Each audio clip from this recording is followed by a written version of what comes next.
कहते नहीं बनता, कुछ करना पड़ता है। कहते नहीं बनता, कुछ करना पड़ता है। भुला के अपनी सारी मुसीबतों को अपनी जिद पे अड़ना पड़ता है। भुला के अपनी सारी मुसीबतों को अपनी जिद पे अड़ना पड़ता है। इतना आसान नहीं है अपने सपनों को हकीकत कर पाना। कभी खुद से तो कभी जमाने से लड़ना पड़ता है। तो नमस्कार, मैं अमित कुमार स्वागत करता हूं आपके अपने पसंदीदा यूट्यूब चैनल MSD लक्ष्य एकेडमी सतना पे। तो जैसा कि आप सबको पता है कि हम लोग बात कर रहे हैं रीजनिंग में, और रीजनिंग में भी हम लोग बात कर रहे हैं रैंकिंग की। देखिए, सबसे पहले मैं आपसे माफी मांग लेना चाहता हूं। माफी इस बात की कि पिछले 2-4 दिनों से हम अपनी क्लास को नहीं कंटिन्यू रख पाए। उसका एकमात्र रीजन ये था कि थोड़ा सा तबीयत मेरी खराब थी। अच्छा, थोड़ा ज्यादा ही खराब थी, थोड़ा होती तो 1-2 दिन में रिकवर भी हो जाती। तो जैसा कि आप सबको माहौल तो पता ही है कि गर्मी का लगता है सीजन भूल गए हैं भगवान जी, तो डायरेक्ट बरसात चालू हो गई है। सेम कंडीशन में सर्दी जुकाम का मौसम तो चालू ही है। आइए देखिए, परसों से आपने देखा, नर्स परसों से पटवारी की लिंक एक्टिवेट हो गई थी, आंसर शीट आ गई थी, लेकिन कल से ओपन हुई है। और आपने देखा कि काफी सारे बच्चों का ये था कि सर ये जो हमारा कट ऑफ है वो क्या रहने वाला है। तो अपने टॉपिक को शुरू करने से पहले कुछ चीजें मैं आप लोगों को बता दूं, और सबसे बड़ी बात ये बात भी उन लोगों को बता दूं कि यार तुम लोगों ने जो एग्जाम दिए, देखो मैं अक्सर ऑफलाइन बैचेस में एक बात बोलता हूं कि आप लोग वहां बाहर होगे जो आपसे बनता रहा होगा। जैसे बहुत से लोगों ने बोला सर पेपर बहुत कठिन था, बहुत हार्ड था, बिल्कुल डेफिनेट रूप से ऐसा सही है। लेकिन आप वहां बाहर होंगे जहां आपसे बनता रहा होगा। आपने पक्का एक्सपेक्ट किया होगा, जब आपने आंसर शीट देखी होगी तो आपने देखा होगा कि 10 से 15 क्वेश्चन आपके वो गलत हुए हैं जो आप खुद ही सोचोगे कि क्या ये क्वेश्चन मैं गलत कर सकता था। वाकई में, मतलब आपको खुद पता है, मुझे बताने की आवश्यकता नहीं है। फुल एक्सपीरियंस के साथ आपको बता रहा हूं कि 10 से 15 क्वेश्चन आपको लगेगा कि यार ये क्वेश्चन मैंने गलत किए और मेरे से गलत कैसे हो सकते हैं। और 5 से 10 क्वेश्चन वो गलत हुए हैं जो आपको लग रहा होगा कि नोट्स में तो लिखे, रिवीजन नहीं कर पाए हैं। डेफिनेट रूप से यही हो रहा है आपके साथ। अब सवाल यह है कि ये दोनों कंडीशन मिला करके ओवरऑल आप देख रहे होंगे कि 20 से 25 नंबर का आपका जो लोचा हुआ है वो यहां से हुआ है। तो यार जिनके भी नंबर 115, 20, 25 आए हैं तो वो यहीं पे 20-25 नंबर डिस्टर्ब किए हैं। अब ये चीजें कैसे आती हैं? देखो, पहली बात तो ये कहां से आता है, देखो तो ये आता है आपके मेच्योरिटी लेवल कितना है। ये क्वेश्चन कब गलत नहीं होंगे? जब आप जी भर के आगे चल के प्रैक्टिस शीट लगाओगे तो आपको गलतियों का एहसास होगा। बहुत से बच्चों को मैंने देखा हुआ है कि जो केवल एग्जाम में पढ़ते हैं और एग्जाम के पहले भी पढ़ते हैं, लेकिन एग्जाम का कोई प्रैक्टिस सेट नहीं लगाती। इसीलिए बोलता हूं मैं अक्सर अपने ऑफलाइन बच्चों को कि कोई भी भारत का एग्जाम हो, कहीं पे भी जाना पड़े, एग्जाम जरूर दो। क्योंकि जब वापस उसकी आंसर शीट आएगी तो तुम्हें रियलाइज होगा कि मैं कहां पे मिस्टेक्स कर रहा हूं। इसीलिए मैं बोलता हूं, आपका एम भले ही कोई एक हो, MPSI हो, MP पटवारी रहा हो, MP पुलिस रहा हो, SSC GD रहा हो, SSC CHSL, SSC CGL, कुछ भी रहा हो, लेकिन एग्जाम आपको सारे बोर्ड का देना चाहिए। सारे जिले का, सारे मतलब जिले के साथ साथ, जैसे मेरा मतलब है कि जैसे यूपी का, बिहार का या झारखंड का, साला कहीं का भी हो, जहां भी आप पहुंच सकते हो वहां तक का आप एग्जाम दीजिए। उससे क्या होगा, आपको पता चलेगा आपने कमियां कहाँ की हैं। और वनडे एग्जाम निकालना है ना, तो आपको जी भर के एग्जाम प्रैक्टिस शीट लगाना ही पड़ेगा। क्योंकि वनडे एग्जाम पूरा इस बात के ऊपर डिपेंड करता है कि आपका मेच्योरिटी लेवल कितना है। और उन बच्चों को भी विशेष ध्यान रखना पड़ेगा जिनको मैं अक्सर कहता हूं अपनी कक्षाओं में कि पहले विश्वास तुम अपने गुरु पे करो और उसकी पढ़ाई हुई बातों पे करो। एग्जाम ऐसा कभी भी नहीं होगा कि बहुत ओवर एक्स्ट्रा ऑर्डिनरी आ जाएगा। हाँ, कुछ क्वेश्चन तो यार रहेंगे, लेकिन वो आपका सिलेक्शन नहीं है।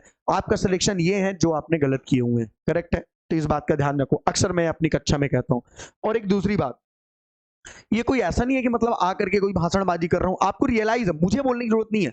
आपने जब अपनी आंसर शीट देखी है तो आपको ये बात का रियलाइज है। अब दूसरी बात रही बात, जैसे कई बार बच्चे बोलते हैं कट ऑफ बताओ, कट ऑफ बताओ। देखिए, एक चीज पहले तो तुम इस बात को जान लो कि जो आपके नंबरिंग अभी दिखाई दी आंसर शीट में, ये आपके अभी नॉर्मलाइजेशन वाले मार्क तो है नहीं। तो यार मैं कैसे आपको कट ऑफ के बारे में बता सकता हूं? चलो, जैसे मान लो मैंने एक एक्सपेक्टेड कट ऑफ दिया कि अगर कोई जनरल वाला है तो अगर वो 135 से और अगर 145 के बीच में है तो मे बी उसका चांस बन सकता है। अगर मान लो कोई एक EWS वाला बंदा, ये जो कट ऑफ में बता रहा हूं ना, ये अभी जो ग्रुप 2 के सब ग्रुप 3 का केमिस्ट वाला रिजल्ट, उसके आधार पर, जो इसके पहले पुलिस का हुआ उसके आधार पर, जो अकाउंट वालों का हुआ था बच्चों का ग्रुप 2 में, उनके आधार पर, और पेपर के लेवल के कठिनाई के आधार पर मैं बता रहा हूं। अगर यहाँ पे कोई बच्चा 125 से लेकर के 100 लगभग 30 वेरिएशन 1-2-3 नंबर का चलेगा है तो पक्का वो लड़ाई पे है। अगर कोई बंदा ओबीसी का है और अगर ओबीसी का कोई भी 130 से लेके लगभग 140 के बीच में है तो डेफिनेट रूप से वो लड़ाई पे है। अगर एसटी और एससी की बात करें तो एसटी एससी का बंदा भी अगर 20 से लेकर के 125 या 30 के एवरेज में है, तो डेफिनेट रूप से वो दोनों लड़ाई पे हैं। लेकिन सवाल ये इस बात का है कि ये आपके नॉर्मलाइजेशन मार्क नहीं है। अब देखो यहाँ पे समस्या क्या होने वाली है, ये तो कंफर्म है कि 8 से 10 नंबर का वेरिएशन अधिकतम हो सकता है, न्यूनतम 5 से 10, और भी न्यूनतम तो 2 से 5। तो ये तो कंफर्म है कि 5 से 10 नंबर, मतलब मिनिमम ले लो 2, अधिकतम ले लो 10, इतना वेरिएशन जरूर एग्जाम में हो सकता है। तो इनका बीच का ले लो 5-7 नंबर। अब जैसे मान लो कोई भी बंदा रॉ मार्क 140 पाया है, मान लेते हैं उसके 7 नंबर घट करके कितने हो गए 133, और कोई बंदा 128 पाया है, मान लेते हैं उसके 7 नंबर बढ़ करके कितने हो गए 135, कट ऑफ चला गया है 134। तो ये भाई साहब तो बाहर हो गए, ये भाई साहब इन हो गए। तो इस बात को लेकर के कोई खुश ना हो कि अगर उसके 140 प्लस है तो वो सिलेक्शन पे है, और इस बात को लेकर कोई दुखी ना हो कि अगर उसके 120, 25, 28 है तो वो बाहर है। क्योंकि अभी देखो ऐसा भी है कि ऑब्जेक्शन भी जा रहे हैं तो कुछ क्वेश्चन भी गलत होंगे। हो सकता है कि जिस बच्चे के 125 रहा उसके में 5 क्वेश्चन गलत रहे हो तो 130 हो जाए, ईश्वर करे 5-7 नंबर बढ़ जाए तो सिलेक्शन पे आ जाए। हो सकता है जिसके 140 नंबर रहे हो उसके 4-5, ईश्वर ना करे कभी ऐसा, मैं जस्ट बता रहा हूं आपको कि 4-5 नंबर का ऑब्जेक्शन का हो जो उसका सही रहा हो वहां पे वो घट जाए, और वास्तव में भी घट जाए। लेकिन ये खैर इत्तेफाक है, ये बोलना कोई भी मतलब एक प्रामाणिकता सिद्ध नहीं है। और आपको पता है कि व्यापम का नॉर्मलाइजेशन कैसा खेला करता है, बिल्कुल यही कट ऑफ रहने वाली है। जो जो मतलब टीवी में दिखा रहे हैं या जो भी ऑनलाइन और चैनल वाले हैं तो ये बोल रहे नहीं 150 के ऊपर कट ऑफ देगी। देखिए पेपर का लेवल इतना भयानक था कि ऐसे 150-60 कतई नहीं जाने वाली है। देखिए मैं ये नहीं कहता हूं कि कोई भी बच्चा 150 नहीं लाया होगा, मैं कहता हूं चलो 1000 बच्चे ऐसे हैं जो 150 से प्लस मारे होंगे, क्योंकि भाई साहब इस बात को भी ध्यान रखिए कि ये पेपर ऑल इंडिया लेवल का नहीं था, मतलब कि इसमें फॉर्म केवल एमपी के बच्चे भरे थे। और मैं बहुत से बच्चों को खुद भी जानता हूं क्योंकि अपन के इंस्टीट्यूशन में भी बहुत से बच्चे पढ़ते हैं, तो उन सारे बच्चों का एक डेटा कलेक्ट किया गया, और भी जहां से डेटा हम लोग ले सकते थे वहां से भी डेटा कलेक्ट किया गया बहुत सी। तो कुल मिलाकर के मसला ये है कि अगर ये 1000 बच्चे हैं भी तो यार पोस्ट लगभग 8 से 10,000 के लगभग हैं, जिसमें से पटवारी और सब ग्रुप 2 भी हैं। तो ये आंकड़ा बहुत बड़ा आंकड़ा होता है, समझ जाए आप इस बात को। तो कहने का मतलब ये है कि चीजें बहुत आसान है। अभी ग्रुप टू के सब ग्रुप 3 का है, आपने देखा ईडब्ल्यूएस 103 104 नंबर तक हुआ। अब ग्रुप 2 में भी क्या केवल पटवारी थोड़ी है, कुछ ऐसी वैकेंसी है जो स्पेशलाइजेशन है जहां पे कॉमर्स और केवल पीजीडीसीए वाला बंदा फॉर्म भर सकता था, वहां की ऑब्वियस सी बात है मेरिट घट जाएगी, कम जाएगी। लेकिन एक एक्सपेक्टेड ये है कि अगर कोई 120 से प्लस है तो डेफिनेट रूप से वो लड़ाई पे तो बना हुआ है, 100% बना हुआ है। ठीक है, हो सकता है 2-4 क्वेश्चन ऑब्जेक्शन में जाए उसके सही हो जाए, हो सकता है 2-4 शायद नंबर बढ़ जाए तो लड़ाई पे आ जाए। तो निराश नहीं होना है इस बात को लेकर के। और मेरा ऐसा मानना है कि अब दोबारा कोई भी कट ऑफ की चर्चा करेगा नहीं, ना ही कोई वीडियो देखेगा। चुपचाप जो कराए छोड़ो, किस्मत में जो होगा वो मिलेगा, कोई नहीं रोक सकता। अगला तुम्हारा फिर से प्रयास है अपनी तैयारी को वापस शुरू करना। तो जैसे कि आप सबको पता है वन रक्षक का एग्जाम आने वाला है, वो अपने टाइम पे होगा, पुलिस और एसआई के एग्जाम अपने टाइम पे होगा, तो उनकी तैयारियों पे लगिए, या बाकी जो भी सीजीएल वगैरह होने वाले हैं उनकी तैयारियों पे लगी। ठीक है, चलिए, तो ये सब एक मसला है, तो डोंट वरी, अब कोई नहीं पूछना मेरे से। फिलहाल अब मैं जहां था वहां से मैं अपनी बातों को शुरू करता हूं। देखिए हम लोग बात कर रहे हैं रैंकिंग की, और रैंकिंग की भी अगर बात की जाए तो आज हमारे रैंकिंग का ये लेक्चर नंबर 3 है। ठीक है, यानी कि शुरुआत के 2 लेक्चरों में रैंकिंग हम लोग पढ़ चुके हैं, तो आज हम लोग रैंकिंग का ये 3रा वीडियो लेके आ रहे हैं। देखो इसके पहले जो लोग नए हमारे चैनल पे जुड़े उनको सबसे पहले मैं बता दूं कि हमारी प्लेलिस्ट में आप जाओगे अमित सर रीजनिंग में, तो वहां पे पूरी इनइक्वालिटी मिलेगी, लगभग 6 से 7 वीडियो कंप्लीट पड़े हैं। रैंकिंग के इसके पहले 2 लेक्चर हो चुके हैं, उनको जरूर देखना, तो ही आपको ये लेक्चर समझ में आएगा। आज हम यार अपना 3रा वीडियो डाल रहे हैं, ठीक है, समझ जाओ। इसके पहले हम लोगों ने क्या बात की, तो इसके पहले सबसे पहले हम लोगों ने बात की कि कैसे पंक्ति का टोटल निकाला जाता है। हमने बताया कि अगर कभी भी पंक्ति के टोटल निकालने की बात होती है तो हमेशा लेफ्ट और राइट को जोड़ देते हैं और माइनस का क्या कर देते हैं, 1 कर देते हैं। मैंने अगर जिन लोगों ने प्रीवियस वीडियो को देखा होगा उन्हें पता होगा माइनस का 1 क्यों करते हैं, क्योंकि जब भी दोनों व्यक्ति एक ही लेफ्ट और राइट बताएंगे तो व्यक्ति तो एक है तो 2 कैसे हो सकता है, दैट्स वाइज एक माइनस होगा वहां पे। मैंने दूसरा टाइप ये भी आप लोगों को बता दिया था कि अगर किसी भी व्यक्ति का स्थान हमें लेफ्ट से निकालना है, देखिए ये क्लास उसी को समझ आएगी जो इसके पहले 2 लेक्चरों को देख चुका। तो मैं फिर से कह रहा हूं कि आपने अगर मेरे दोनों लेक्चरों को नहीं देखा है तो प्लीज आप पहले जाकर के उन दोनों लेक्चरों को देखिए, तो ही आपको बात अच्छे से समझ में आएंगी। तो अगर लेफ्ट निकालना था तो मैंने यहीं पे बताया हुआ था कि टोटल में से यदि आप राइट को घटाते हैं और प्लस का 1 करते हैं तो लेफ्ट से भी स्थान निकल आएगा। और यहीं पे अगर मैंने आपको बोला था कि किसी भी व्यक्ति का स्थान आपको राइट से निकालना है तो उसके लिए भी मैंने सीधा सीधा सा एक आंसर दिया हुआ था कि टोटल में से इस बार आपको लेफ्ट को आप जब माइनस करेंगे और प्लस का जब आप 1 करेंगे तो यहाँ से राइट्स का भी स्थान निकल आएगा। तीसरा टाइप मैंने बताया तो दो लोगों के बीच में बैठे कुल व्यक्तियों की संख्या। इस केस में दोनों के लेफ्ट माइनस का 1 कर दें, या तो मैंने बोला था दोनों के राइट माइनस का 1 कर दें। मैं फिर से बोला हूं कि अगर आप में से वो लोग ऐसे हैं जिन्होंने अब तक इसके 2 लेक्चर नहीं देखे हैं तो प्लीज जाके पहले उन लेक्चरों को देख के आओ यार, तभी इस बात को समझ पाओगे। ठीक है, तो ये सारी बातें हम लोग कर चुके हैं पहले से ही, इसमें कोई भी दिक्कत वाली बात नहीं है। अब सवाल ये है कि इसके आगे क्या है। तो मैंने ये टाइप कराया था और इस टाइप के मैंने आपको सीधे बोले हुए थे कि इस टाइप के अभी मैं क्वेश्चन आपको कराऊंगा, लिखवाऊंगा जैसे एग्जाम में आते हैं। तो आइए क्वेश्चन लेते हैं। तो जो लोग नए हैं वो एक बात फिर से बात को सुन ले कि 2 लेक्चर इसके पढ़ चुके हैं और वहीं पे इसकी चर्चा भी हो चुकी है। क्वेश्चन लिखिएगा मेरे साथ। मैंने बोला था टाइप नंबर 3 का हमें क्वेश्चन करवाना है, 2 व्यक्तियों के बीच में बैठे कुल व्यक्तियों की संख्या। तो जैसे क्वेश्चन लिखिएगा, 100 व्यक्तियों की एक पंक्ति में 100, इसका पूरा टाइप प्रीवियस लेक्चर में बता चुका हूं, केवल क्वेश्चन लिखवाना था बस। 100 व्यक्तियों की एक पंक्ति में, 100 व्यक्तियों की एक पंक्ति में मीना का स्थान, मीना का स्थान पंक्ति के, मीना का स्थान पंक्ति के बाईं ओर से, पंक्ति के बाईं ओर से 95 था तथा सीमा का स्थान, तथा सीमा का स्थान पंक्ति के, पंक्ति के दाईं ओर से, बाईं ओर मतलब फ्रॉम इज लेफ्ट साइड, दाईं ओर का मतलब फ्रॉम इज राइट साइड, पंक्ति के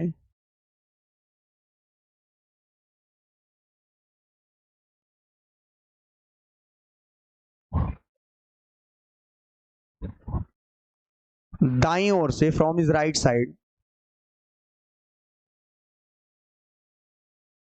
45 था, 45वां था।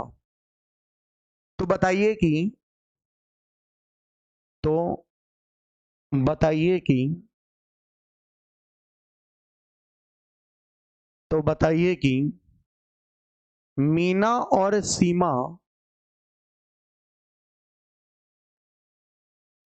तो बताइए कि मीना और सीमा के बीच, मीना और सीमा के बीच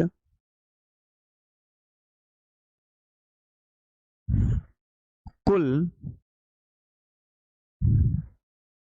कितने व्यक्ति बैठे थे। How many person sitting between Meena and Seema, कुल कितने व्यक्ति बैठे थे, यही हमारा टाइप था। टाइप मैंने पहले ही लिखवा दिया था, उसके बारे में प्रीवियस लेक्चर में समझा भी दिया था। टाइप था दो लोगों के ठीक बीच में बैठे हुए कुल व्यक्तियों की संख्या। एक्सप्लेनेशन भरपूर हुआ था, केवल क्वेश्चन बचे थे, वो मैं आज आपको करा रहा हूं। देखिए, तो सवाल ये है कि आपको मैंने प्रीवियस लेक्चर में बताया था कि अगर दो लोगों के बीच में बैठे हुए व्यक्तियों की संख्या को हमें जानना है तो या तो उन दोनों व्यक्तियों का लेफ्ट निकाल ले जिनके बीच में वो बैठे हैं टोटल व्यक्ति, या तो उन दोनों का राइट निकाल ले। और मैंने आपको ये भी बताया था कि दोनों ही कंडीशन में जो हमारा आंसर होगा वो सेम आने वाला है। करेक्ट है, बिल्कुल। देखो, तो मुझे जो जानकारी है वो मैं पहले मेंशन कर लूं। मुझे पता है कि पंक्ति में जो टोटल लोग दिए हुए हैं वो कितने दिए हुए हैं, 100। अगर बात करें मीना की, तो मीना का जो स्थान दिया हुआ है, मीना, द प्लेस ऑफ जो मीना दिया हुआ है from is left side, left side से कितना दिया हुआ है, 95। करेक्ट है। और प्लेस ऑफ जो सीमा दिया हुआ है, प्लेस ऑफ जो सीमा दिया हुआ है वो फ्रॉम इज राइट साइड, यानी दाईं ओर से कितना दिया हुआ है, तो दाईं ओर से दिया हुआ है 45। मुझे बताना है कि इन दोनों के बीच में, यानी कि इन दोनों के बीच में how many person, how many total person sitting between Meena and Seema, इन दोनों के बीच में कितने लोग बैठे हैं। तो या तो मैं इस बात को ऐसे कर लूं, दोनों का लेफ्ट निकाल लूं, माइनस का 1 कर दूं, और अगर मैं ऐसा नहीं कर पा रहा हूं तो अगर मैंने दोनों का राइट निकाल के माइनस का 1 किया उस कंडीशन में भी मैं अपने आंसर कर सकूं। यहां तक दिखाई दे रहा है ना? हाँ ठीक है, करेक्ट। तो उस कंडीशन में भी मेरा आंसर सही आएगा, आपको पता है। तो आपने कहा, देखो यार मैं फिर से बोल रहा हूं कि जिसने इसके पहले के 2 लेक्चर को नहीं देखा, पहले जाकर के वो देख के आओ, तो ये बात समझ में आएगी, ठीक है। टू द पॉइंट पढ़ोगे तो बात आपको पल्ले पड़ेगी डेफिनेट रूप से। और आपको पता है कि मेरा जो सेशन रहा है या जो मेरा पढ़ाने का तरीका है, पहले मैं अपने टाइप के क्वेश्चन कराऊंगा, बाद में एग्जाम क्या हुए क्वेश्चन पीडीएफ के माध्यम से मैं आपको कराने वाला हूं, डोंट वरी, ठीक है। आगे बढ़ते हैं। देखो, तो सवाल इस बात को है कि एक का लेफ्ट दिया हुआ है, तो इसका भी लेफ्ट मुझे क्या करना पड़ेगा? बनाना पड़ेगा। क्योंकि मुझे अगर मीना और सीमा के बीच में बैठे कुल व्यक्तियों की संख्या को चाहिए होगा, तो मुझे दोनों का लेफ्ट चाहिए होगा या तो दोनों का राइट। एक का लेफ्ट दिया हुआ है, एक का लेफ्ट निकाल लो। तो अगर लेफ्ट निकालना है तो आपको अच्छे तरीके से पता है कि राइट से लेफ्ट कैसे निकलता है। टोटल में से राइट घटाएंगे प्लस का 1। टाइप नंबर 2 आपको याद आ गया होगा, जहां पे मैंने ये सब कराया हुआ। देखो ये सारी बातें ना पुराने तरीके से चल रही है, जिसने पुराने 2 लेक्चर पढ़े हैं उनको कोई दिक्कत नहीं जाने वाली। 100 में से 45 घटाएंगे 55 आएगा, 55 में 1 जोड़ेंगे कितना आ जाएगा? 56। तो ये भाई साहब कहां से हो गए? मीना का स्थान किधर से दिया? लेफ्ट से। और सीमा का स्थान भी किधर से दे दिया हुआ है? राइट, मतलब लेफ्ट से। दोनों ही लेफ्ट और लेफ्ट जब दिए गए हैं, तो आपको पता है एक का लेफ्ट है 95 और एक का लेफ्ट है 56। तो लेफ्ट माइनस 1, 15 में 6 गए 9 और 9 में 6 गए 3, 39 और -1 तो कितना आ जाएगा? 38। कितना आ जाएगा? 38। ठीक है, कितना आ जाएगा? 38। देखो फिर से मैंने कहा मीना का लेफ्ट दिया हुआ 95, सीमा का लेफ्ट निकाल लो। तो सीमा का लेफ्ट जब हम निकालेंगे तो 100 में 45 घटाएंगे 55, 55 एक 56। एक का लेफ्ट दिया हुआ 95, 15 में 6 गए 9, 9 में 6 गए कितना? 3, 39 और एक घटा दिया लेफ्ट, लेफ्ट -1, 38 आ गया, ठीक है। अब आपके मन में ये था कि सर अगर मैं दोनों का लेफ्ट ना लेता तो फिर क्या होता? स्टूपिड वाली बात है। अगर तुमको ये लग रहा है कि दोनों का लेफ्ट ना लें, तो आप एक काम ये भी कर सकते थे कि अगर आप दोनों का राइट निकाल के -1 करेंगे तो भी जो आंसर आएगा वो 38 ही आएगा। इस बात की पूरी गारंटी है मेरी। आइए देख लेते हैं एक बार इसको भी। देखो, तो अगर मुझे राइट बनाना है तो आप सबको पता है कि मुझे इसका स्थान कहां से चाहिए होगा? राइट से चाहिए होगा। तो इस बार मैंने चेंज इसको ही कर दिया। मैंने कहा ठीक है कर दो। मैंने कहा 100 में से 95 घटाएंगे तो 5 आएगा, 5 में 1 जोड़ेंगे तो 6 आएगा।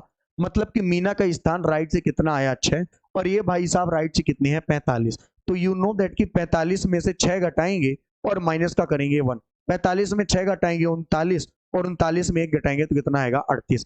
यार इस बात में किसी को कोई तनिक भी संदेह नहीं होना चाहिए कि ये कैसे किया जा रहा है। ये सारी बातें हम लोग पहले भी किए हुए इसके पहले वाले लेक्चर में, और अभी भी मैं आपको समझा रहा हूं। तो मैं केवल आपको ये बता रहा हूं कि अगर 2 लोगों के बीच में बैठे कुल व्यक्तियों की संख्या के बारे में कभी भी हमसे पूछेगा, तो दोनों का लेफ्ट -1 या दोनों का राइट -1 करके बात को कर सकते हैं। करेक्ट है? ओके है, चलो। तो इस बात को नोट डाउन आपने कर लिया होगा। देखो अभी अगर आपको ऐसा लग रहा है कि मैं नोट डाउन करने के लिए नहीं भी दे रहा हूं, तो परेशान मत होना। दोबारा वीडियो को जब आप देख लेना तो आराम से इन सारी बातों को क्या करना? नोट डाउन कर लेना। करेक्ट है? चलो, तो ये बात भी सही है, इसमें कोई दिक्कत वाली बात है नहीं। आइए एक क्वेश्चन और लेते हैं, एक क्वेश्चन इसमें और लेते हैं, फिर बात को खत्म। यहाँ 100 व्यक्तियों की जगह यहाँ पे जो व्यक्तियों की संख्या है वो बढ़ा देते हैं और व्यक्ति कर देते हैं अपन 250। ठीक है, व्यक्ति कर देते हैं 250। आप क्वेश्चन बदलते जाना, आपने कि वहीं पे सब किए रहो। ठीक है, ये क्वेश्चन नंबर दूसरा आप डाल लेना, क्वेश्चन नंबर आप दूसरा डाल लेना और यहाँ पे लिखना 250 व्यक्तियों की एक पंक्ति में मीना की जगह अनुज लिख लो। अनुज का स्थान, अनुज का स्थान पंक्ति के बाईं ओर की जगह पंक्ति के दाईं से लिख दो। आप नोटबुक में ये क्वेश्चन लिखते जाना, पंक्ति के बाईं की जगह पंक्ति के दाईं ओर से। 95 की जगह आप क्या लिख दो? 95 की जगह आप 45 लिख दो या 145 लिख दो, चलेगा। तथा सीमा, सीमा की जगह अनुज भाई साहब आ चुके, तो चलो अनुज की जगह अंकित को कर दो, अंकित। ठीक है, तो अंकित का स्थान पंक्ति के दाईं ओर की जगह आप बाईं ओर कर दो। सर अगर दाईं ओर ही रहता, चलो तो फिर सोने पे सुहागा है ना, दाईं ओर ही कर देते हैं, क्या दिक्कत? मैंने कहा दाईं ओर से कितना? 45 की जगह आप 100 कर दो। आपने कहा ठीक है। मैंने कहा तो बताइए कि मीना और सीमा, तो मीना और सीमा को हटाओ, गोली मारो। अरे मतलब ऐसा नहीं यार, तो मतलब अनुज वो थोड़ा सा ना तकिया कलाम में है जो आ जाता है, बाकी अपन वायलेंस नहीं चाहते हैं। गोली मारो का क्या मतलब होता है? ये क्या है भाई साहब? 100 है तो 100 लिखो ना, क्या दिक्कत है? 100। ठीक है, तो अनुज और अंकित के बीच में कुल कितने व्यक्ति बैठे हुए हैं? आपने कहा करेक्ट। आपने देखा कि अनुज और अंकित के बीच में बैठे कुल व्यक्तियों की संख्या के बारे में हमें देखना है। एक बार क्वेश्चन अच्छे से पढ़ लो। मैंने बोला हुआ है कि 250 व्यक्तियों की एक पंक्ति में अनुज का स्थान पंक्ति के दाईं ओर से 145वां था तथा अंकित का स्थान पंक्ति के दाईं ओर से 100वां था। तो बताइए कि अनुज और अंकित के बीच में कुल कितने व्यक्ति बैठे हुए हैं? तो आपने कहा ठीक है सर बताइए। मैंने कहा देख लो इस बात को, आपने कहा टोटल कितने दिए, मैंने कहा टोटल दिए हुए 250। आपने कहा ठीक है कोई दिक्कत नहीं। मैंने कहा एक व्यक्ति है अनुज, आपने कहा ठीक है एक है अनुज, तो मैंने क्या कहा अनुज को लिखूं। अनुज का स्थान कितना है, आपने कहा अनुज का स्थान राइट से दिया हुआ है 145। मैंने कहा ठीक है। फिर आओ, फिर आपने कहा कि सर एक अंकित है, मैंने कहा ठीक है अंकित को भी ले लो यार, क्या दिक्कत है। मैंने कहा अंकित का स्थान, बोले अंकित का स्थान पंक्ति के राइट से कितना है 100। मैंने कहा ठीक है। आपने कहा सर इनके बीच में कुल कितने व्यक्ति बैठे हुए हैं, मैंने कहा स्टूपिड वाली बात नहीं करना। अगर दोनों ही व्यक्ति हैं, दोनों के बीच में बैठे व्यक्ति चाहिए, दोनों का ही राइट दिया हुआ है, मुझे कोई भी नया निकालने की जरूरत नहीं है। यहाँ पे टोटल नहीं भी दिया होता तो काम चल जाता, क्योंकि दोनों राइट दिए हुए हैं, तो सोने पे सुहागा वाली बात है। 145 और 100, राइट में राइट घटा के माइनस का 1, तो 145 में 100 घटाएंगे 45, और 45 में 1 घटाएंगे कितना आएगा 44। That's all answer. तो हमारा आंसर कितना आ जाएगा 44। हमारा आंसर क्या आ जाएगा 44। तो 145 में 100 घटाए 45, 1 घटाए कितना आ गया 44। देखो यार कुछ लोगों ने बोला टोटल की आवश्यकता क्यों नहीं पड़ी, स्टूपिड काम कर रहे हो। मैंने कहा दो लोगों के बीच में अगर कुल व्यक्तियों को देखना है तो दोनों का स्थान सेम से चाहिए, या तो लेफ्ट या तो राइट, या तो दोनों का ही राइट से दिया हुआ था ना बाबा यार। अगर दोनों का ही राइट से दिया हुआ था तो कहाँ दिक्कत रही यार, काहे को चेंज करोगे। अब तुम स्टूपिड हो कि पहले इसको तुम लेफ्ट बनाओगे, फिर इसको लेफ्ट बनाओगे, फिर लेफ्ट लेफ्ट -1 करोगे, अरे तब भी आंसर क्या आएगा, तब भी आंसर 44 आएगा। कोई मतलब नहीं है जब दोनों राइट दिए हुए हैं तो करेक्ट है। तो ऐसा भी हो सकता है दोनों राइट दिए रहे, ठीक है। चलो एक क्वेश्चन और ले लेते हैं इसी में, देखो ध्यान से, ठीक है। हाँ इनको नोट डाउन करते जाना अपनी नोटबुक में, डोंट वरी, ठीक है। चलो एक क्वेश्चन और ले लो। चलो तो जैसे मैंने क्वेश्चन दिया आपको, जैसे मैंने आपको क्वेश्चन दिया, मैंने कहा चलो एक तीसरा क्वेश्चन ले लेते हैं, ठीक है।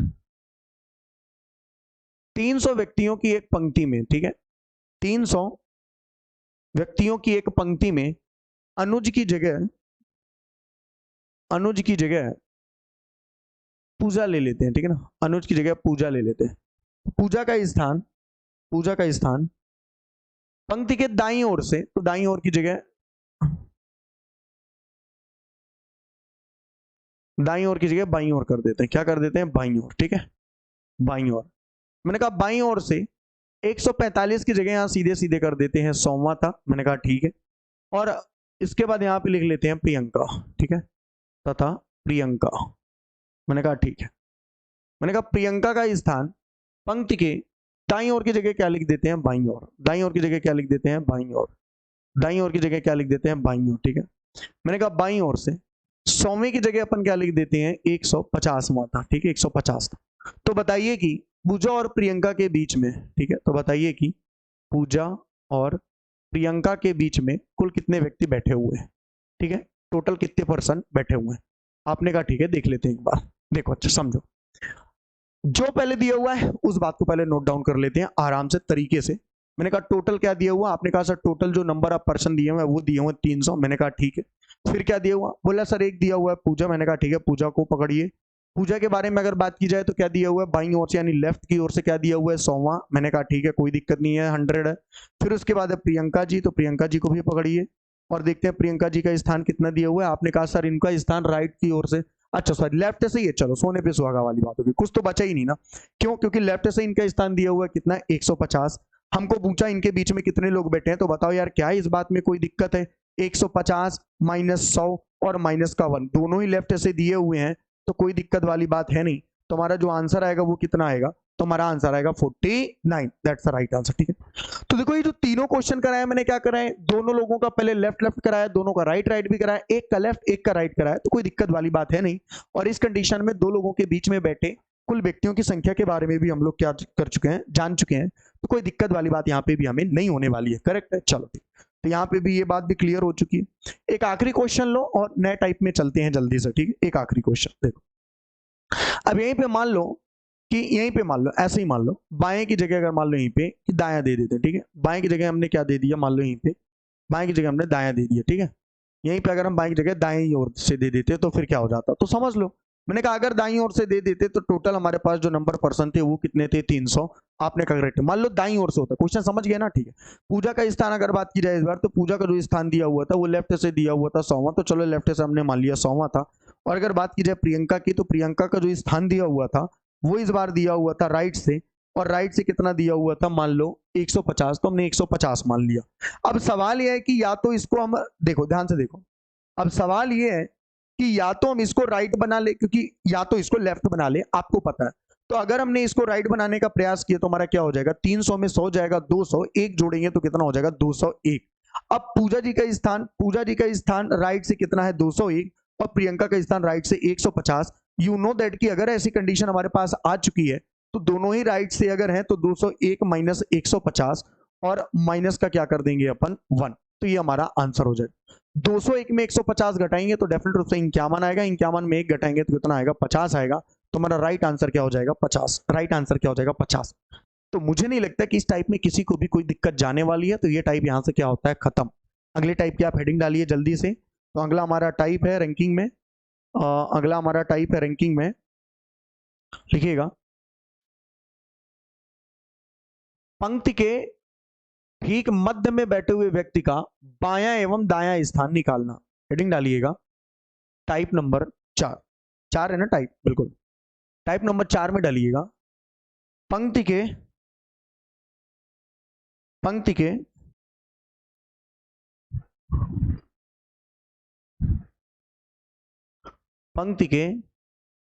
क्या हो रहा है यार, इसको भी एकदम जादू टाइप में हो जाता है क्या?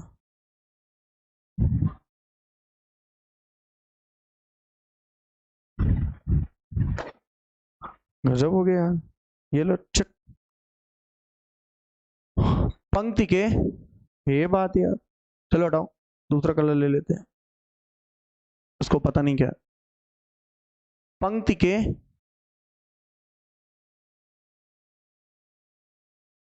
ठीक मध्य में, पंक्ति के ठीक मध्य में बैठे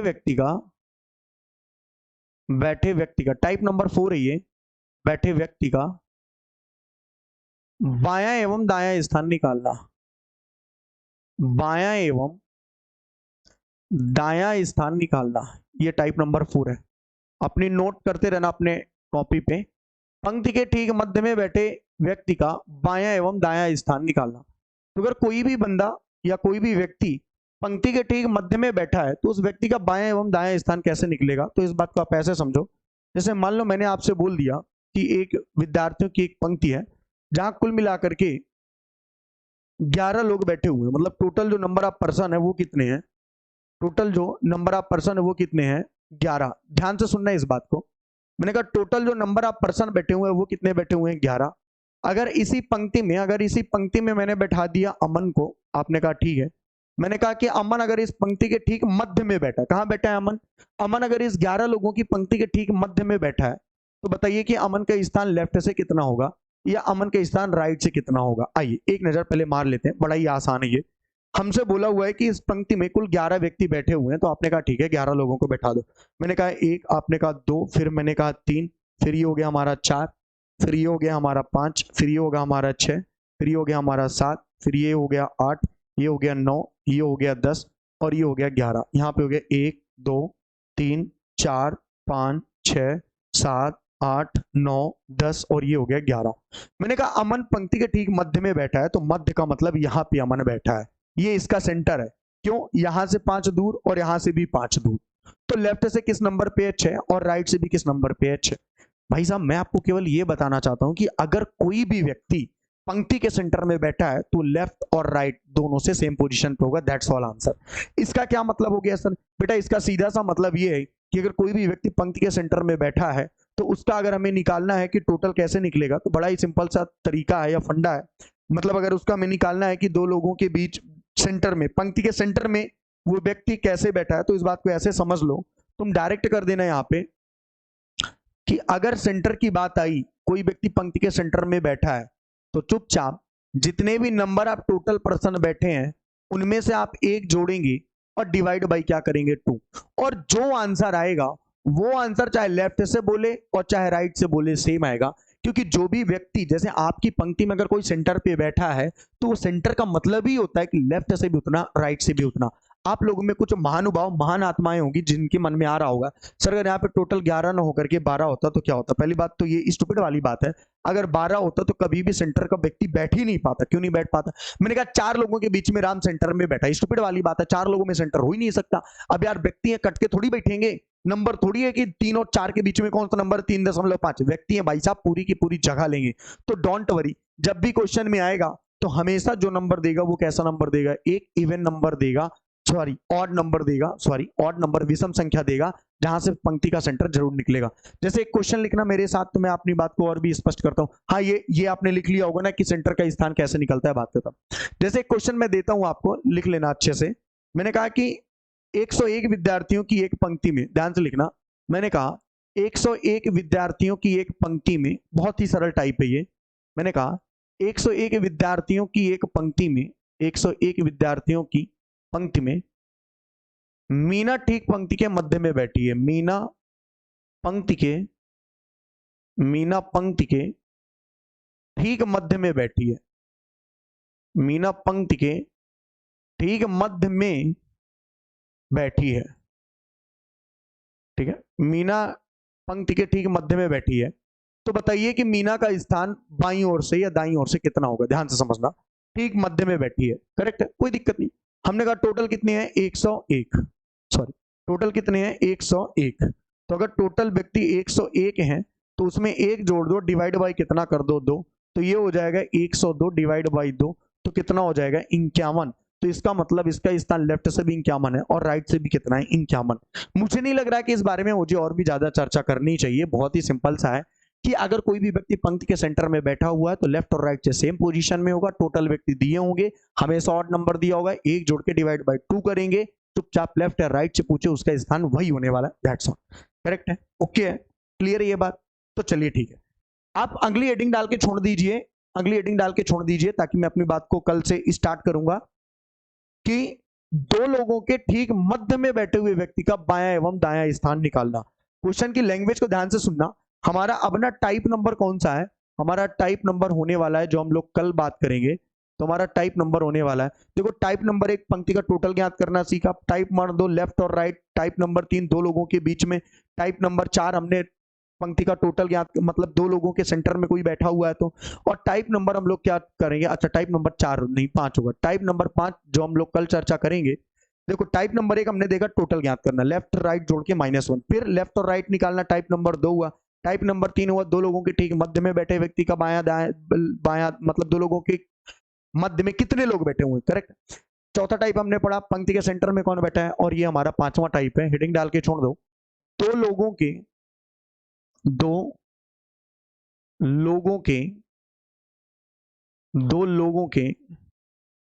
ठीक मध्य में, यही टाइप है, दो लोगों के ठीक मध्य में बैठे व्यक्ति का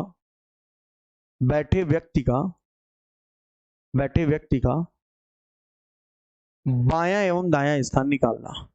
ये एक नई कहानी है जिसकी चर्चा हम लोग कल करेंगे। बायां एवं दायां स्थान निकालना, दो लोगों के ठीक मध्य में बैठे व्यक्ति का बायां एवं दायां स्थान निकालना। ठीक है, तो कल मुझे भी याद रहेगा, यहीं से अपनी बात की स्टार्ट करना, नहीं याद रहेगा तो आप याद दिलवा देना। तो चलिए ठीक है, आज की बातें मुलाकातें यार यहीं पे खत्म होती हैं। कल फिर आपसे मुलाकात होगी ठीक इसी समय पर, बिल्कुल क्लास कंटिन्यू रखेंगे, डोंट वरी। अब यार देखो यार, तबीयत का ना एक ऐसा है ना कि यार तबीयत का तो कुछ कह नहीं सकते, तबीयत तो कभी भी खराब हो सकती है, ठीक है, लेकिन क्लासेस सबसे कंटिन्यू ही रहेंगी हमारी। चलिए ठीक है, आज की बातें मुलाकातें यहीं पे खत्म होती हैं, कल फिर आपसे मुलाकात होगी। ये साल बहुत ही अच्छा चुनावी वर्ष है, बहुत मौके हैं आपके पास, जी भर के लगिए। हमारी संस्था का पूरा प्रयास रहेगा कि हम आपको पूरी तरीके से जबरदस्त तरीके का कंटेंट दे पाएं। तो चलिए ठीक है, तब तक हंसते रहिए, मुस्कुराते रहिए, और यूं ही हमें, हमारे चैनल को पूरे तरीके से लाइक ठोकते रहिए ताकि बात बनती रहे। चलिए ठीक है, कल मुलाकात होती है।